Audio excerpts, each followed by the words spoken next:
സ്വാമിയേ ശരണമയ്യപ്പ. സ്വാമി ശരണം.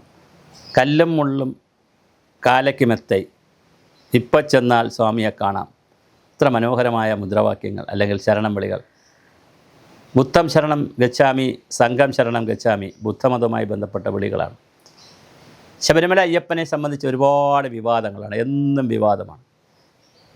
എന്തിനാണ് നൈഷ്ഠിക ബ്രഹ്മചാരി ആയതെന്നാണ് ആളുകൾ ചോദിക്കുന്നത്. എന്തിനാണ് കാട്ടിൽ പോയിരിക്കുന്നത്, നാട്ടിലിരുന്നെങ്കിൽ ഞങ്ങളൊക്കെ വന്ന് കാണുമായിരുന്നല്ലോ. ഒരു ചെറുപ്പക്കാരൻ ഹിന്ദുവിൻ്റെ ദൈവസങ്കല്പമൊക്കെ എല്ലാവരും ഒന്ന് പഠിക്കുക. സനാതനധർമ്മത്തിൻ്റെയും ഹിന്ദുവിൻ്റെയും ദൈവസങ്കല്പം വേറെയാണ്. അത് ദേവതാ സമ്പ്രദായത്തിൽ മറ്റൊരു രീതിയാണ്.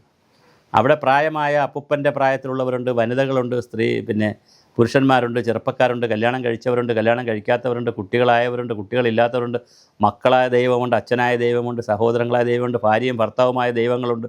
അങ്ങനെ ഒരുപാട് ദൈവങ്ങളുണ്ട്. ശിവനും പാർവതിയും ഭാര്യ ഭർത്തൃന്മാരായിട്ട് കിടക്കുന്നത്. രാമനും സീതയും ദൈവമായിട്ടാണ് ആളുകൾ കാണുന്നത്.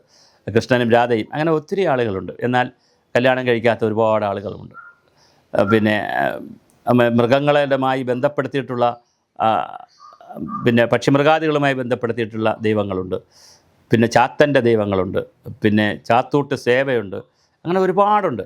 എല്ലാ ജാതിക്കാർക്കും വിവിധ തരത്തിലുള്ള ദൈവങ്ങളും തുള്ളലും ഒരുപാട് പരിപാടികളുള്ള വളരെ വൈവിധ്യമായി പഠിച്ചാൽ തീരാത്തത്ര 33 കോടി എന്നൊക്കെ പറയുന്നത് 33 കോടിയോ 30 കോടി ജനങ്ങളുണ്ട്. ഇപ്പോൾ 150 കോടിയുണ്ട്, 140 കോടി. അപ്പോൾ 140 കോടി ദൈവം ഉണ്ടെന്ന് പറഞ്ഞാലും അത്ഭുതപ്പെടും. കാരണം അവനവൻ ഇഷ്ടപ്പെടുന്ന രീതിയിൽ, ഇഷ്ടപ്പെടുന്ന രൂപത്തിൽ, ഭാവത്തിൽ അവരവരുടെ മനസ്സിൽ ഇഷ്ട ദേവതയെ കൊണ്ടുപോകാനുള്ള ഒരു സ്വാതന്ത്ര്യം നൽകിയിരിക്കുന്ന മതവും ഒരു സംവിധാനവുമാണ് ഹിന്ദു സംസ്കാരം. അവിടെ അയ്യപ്പൻ എന്തൊക്കെ വിവാദങ്ങളാണ്. ഇപ്പോൾ ഏറ്റവും അവസാനം വന്നിരിക്കുന്ന വിവാദം അയ്യപ്പ സംഗമം വേണോ വേണ്ടേ. എന്തായാലും സർക്കാർ മുന്നോട്ട് പോകുന്നു.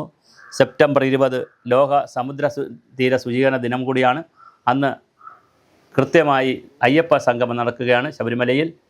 അതിൽ 500ഓളം പേര് പങ്കെടുക്കുമെന്ന് പറയുന്നു. വ്യത്യസ്ത സ്ഥലങ്ങളിൽ നിന്ന്. ആരാണ് ഇതിന് ഉദ്ഘാടനം അറിയില്ല. മുഖ്യമന്ത്രി ആയിരിക്കുമോ, നിരീശ്വരവാദിയായ, നാസ്തികനായ, ഭൗതികവാദിയായ, വൈരുദ്ധ്യാത്മക ഭൗതികവാദം വേണമെന്ന് പറയുന്ന മുഖ്യമന്ത്രിയാണോ ഇതൊക്കെ ഉദ്ഘാടനം ചെയ്യുന്നത്? അങ്ങനെയുള്ള വാസവനാണോ ഇത് ചെയ്യുന്നത്?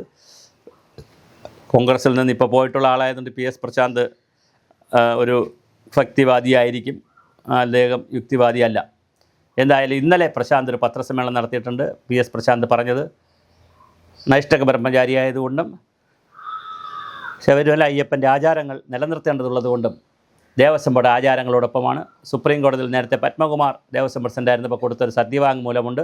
ആ സത്യവാങ്ങിൽ പറയുന്നത് ശബരിമലയിൽ സ്ത്രീ പ്രവേശനം അനുവദിക്കാം, കോടതി വിധി നടപ്പാക്കാം എന്നുള്ളതാണ്.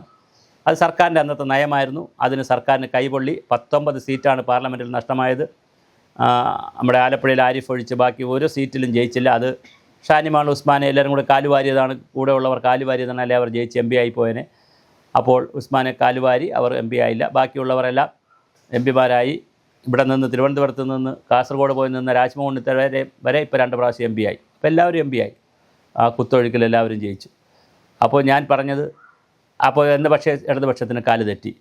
അവർ ഉടൻ തന്നെ പമ്പയിൽ വീണതുകൊണ്ട് തന്നെ എല്ലാ വീടുകളിലും പോയി സമസ്ത അപരാധം പറഞ്ഞു. കോടിയേരി ബാലകൃഷ്ണൻ ഉള്ളപ്പോൾ അദ്ദേഹം അടക്കമുള്ള ആളുകൾ വീടുകളിൽ പോയി സമസ്ത അപരാധവും പറഞ്ഞ് അയ്യപ്പ വിഗ്രഹവും കൊടുത്തിട്ടാണ് പോയത്. വീണ്ടും അയ്യപ്പൻ രംഗപ്രവേശം ചെയ്തു. ഇപ്പോഴിതാ വീണ്ടും അയ്യപ്പനെ എയറിൽ നിർത്തിക്കൊണ്ടുള്ള പരിപാടി. ഇത് നമ്മുടെ ഒരു സ്ഥിരം കലാപരിപാടിയാണ്. ഈ ഓണമാകുമ്പോൾ കലാനിലയക്കാർ ഓരോ സ്ഥലത്ത് നിന്ന് സർക്കസ് കൂടാരം കെട്ടി സർക്കസ് നടത്തും. ഇപ്പോൾ പുത്തരിക്കണ്ടത്തൊക്കെ വീണ്ടും സർക്കസ് ആരംഭിച്ചു. എന്ന് പറഞ്ഞ പോലെ നമുക്കൊരു 2 വർഷം 3 വർഷം കൂടുമ്പോൾ നമുക്കൊരു സർക്കസ് ഉണ്ട്. അതിൽ മുസ്ലിം പ്രീണനമാണ് നമുക്ക് നടത്തേണ്ടതെങ്കിൽ അവരുമായി ബന്ധപ്പെട്ട ഏതെങ്കിലും വിഷയമെടുത്ത് അതിൽ നമ്മൾ ആറാടും. ഹിന്ദുക്കളുമായി ബന്ധപ്പെട്ട ഹിന്ദുക്കളുടെ വോട്ടാണ് കിട്ടേണ്ടതെന്ന് തോന്നിയാൽ ഇതിനെടുത്ത് വെച്ചിട്ട് ഹിന്ദുക്കളുടെ ശബരിമല എടുത്ത്, അല്ലെങ്കിൽ ആറ്റുകാൽ, അല്ലെങ്കിൽ പത്മനാഭ ക്ഷേത്രത്തിലെ നിലവറ 4 തുറക്കണോ വേണ്ടെന്നുള്ള ചർച്ച നടത്തും. ആറ്റുകാൽ പൊങ്കാല വേണോ വേണ്ടെന്നുള്ള ചർച്ച നടത്തും. അത് 2 ക്ലച്ച് പിടിച്ചെങ്കിൽ ശബരിമല അയ്യപ്പനെ പിടിക്കും. ഇതൊരു സ്ഥിരം പരിപാടിയാണ്, കലാപരിപാടിയാണ്. എന്തായാലും ഇപ്പോൾ ശബരിമല അയ്യപ്പനെ പിടിച്ചിട്ടുണ്ട്. NSSും നായർ സർവീസ് സൊസൈറ്റിയും SNDPയും ശ്രീനാരായണ ധർമ്മ പരിപാലന സംഘവും എല്ലാവരും ഇതിനെ അനുകൂലിക്കുന്നു. അതേസമയം തന്നെ കേസുകൾ ശബരിമല വിഷയത്തിൽ ഒരുപാട് കേസ് വന്നിട്ടുണ്ട്. അന്ന് ഈ ആചാര ലംഘനം നടത്തുന്നതിനെതിരെ നാമജപ ഘോഷയാത്രകൾ രാജ്യത്താകെ നടന്നു, സംസ്ഥാനത്ത് നടന്നു, ലോകത്തും പലയിടത്തും നടന്നു. അതിനെതിരെ നടത്തിയവർക്കെതിരെ വലിയ കേസാണ് വന്നത്. പക്ഷേ ഇപ്പോഴും പലർക്കും വിദേശത്തു നിന്നും പോകാൻ പറ്റാത്ത രീതിയിൽ കേസുണ്ട്. അത് മാറുമെന്ന് തന്നെ നമുക്ക് വിശ്വസിക്കാം. ആ കേസൊക്കെ പിൻവലിക്കണം. പിൻവലിച്ചിട്ട് മതി അയ്യപ്പ സംഘമെന്നാണ് BJPയും സംഘപരിവാർ ആളുകളും പറയുന്നത്. എന്തായാലും BJP ശക്തമായി ഇതിനകത്ത് എതിർക്കുന്നുണ്ട് അയ്യപ്പ സംഗമത്തെ. അതുകൊണ്ട് കൂടിയാണ് ഗവൺമെൻറ് ആ കെണിയിൽ ജനങ്ങൾ വീണുപോകാതിരിക്കാൻ കൂടിയാണ് ശബരിമലയിൽ സ്ത്രീകളെ കയറ്റിയാലും കുഴപ്പമില്ല എന്നുള്ള സത്യവാങ്മൂലം കയറ്റണം, ആചാരലംഘനം വേണ്ട, ആചാരം സംരക്ഷിക്കണമെന്നുള്ള സത്യവാങ്മൂലം കൊടുക്കാൻ പോകുന്നത്. അതൊരു പക്ഷേ വ്യാസവൻ്റെയും പിണറായിയുടെയും പുതിയ തന്ത്രമായിരിക്കും. ന്യൂനപക്ഷത്തെ പ്രീണിപ്പിക്കുവാനുള്ള, ഹിന്ദു സമൂഹത്തെ പ്രീണിപ്പിക്കാനുള്ള പുതിയ ആയുധങ്ങളുമായി ആയിരിക്കും. അല്ലെങ്കിൽ ഇതിന് പറയുമോ, ഇനി പഞ്ചായത്ത് തെരഞ്ഞെടുപ്പിനും അസംബ്ലി തെരഞ്ഞെടുപ്പ് മുമ്പ് 6 മാസം എല്ലാം കൂടി ഉള്ളൂ, 6-7 മാസമേ ഉള്ളൂ, ഇതിനിടയിൽ സത്യവാങ്മൂലം കൊടുക്കുമോ, അതോ സുപ്രീം കോടതി വല്ലതും പറയുമോ, ഇങ്ങനെയൊക്കെയുള്ള ഒരുപാട് ആശങ്കകളുണ്ട്. എന്തായാലും അയ്യപ്പ സംഗമം നടക്കട്ടെ. ഹിന്ദു വിഭാഗത്തിൽ ചില സംഘടനകൾ അനുകൂലിക്കുന്നു, മറ്റ് കുറേ സംഘടനകൾ എതിർക്കുന്നു. എന്തായാലും അയ്യപ്പ സേവാ സംഘത്തിൻ്റെ വ്യത്യസ്ത ആശയങ്ങളുമായി സർക്കാർ മുന്നോട്ട് പോകുന്നു. ഇനിയിപ്പോൾ ചിലപ്പോൾ അതിൻ്റെ പരസ്യവും PR വർക്കും മാർക്കറ്റിംഗ് വർക്കും എല്ലാം വരാൻ സാധ്യതയുണ്ട്. അയ്യപ്പൻ വീണ്ടും എയറിലായി. കുറച്ചു കാലം കഴിയുമ്പോൾ ഇനി എന്താണ് അടുത്ത് വരാൻ പോകുന്ന അയ്യപ്പൻ്റെ വിവാദം എന്നറിയില്ല. ഇതിനിടയിൽ ദളിത് ആക്ടിവിസ്റ്റ് കൂടെ ആയിട്ടുള്ള ചില ആളുകൾ വന്ന് പറഞ്ഞു അയ്യപ്പനെ ബുദ്ധന് വിട്ടുകൊടുക്കണം. വേറെ ചിലർ പറയുന്നു അയ്യപ്പൻ പട്ടികജാതി പട്ടികവർഗത്തിൽപ്പെട്ട പഴയ ആദിവാസി വിഭാഗത്തിൽപ്പെട്ട ദൈവമാണ്, അതുകൊണ്ട് അവർക്ക് തിരിച്ചു കൊടുക്കണം. ഇങ്ങനെ എല്ലാവരും ഒരു അയ്യപ്പൻ.